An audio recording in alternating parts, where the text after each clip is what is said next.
নবীজির শুধু চেহারার সৌন্দর্যের কথা লিখতে লিখতে কবিদের কলম শুকিয়ে গেছে, কাগজ ফুরিয়ে গেছে, হায়াত হায়াত শেষ হয়ে গেছে। এরপরেও সেই চেহারার সৌন্দর্য বর্ণনা শেষ করতে পারে নাই।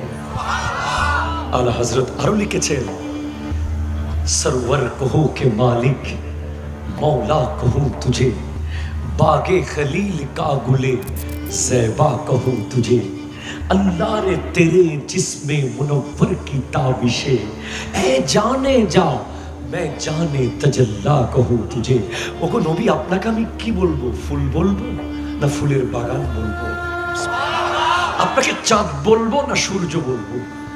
আপনি এত সুন্দর, এত সুন্দর, যেই সুন্দরের ঝলকে আয়েশা সিদ্দিকা নিজের সুই পর্যন্ত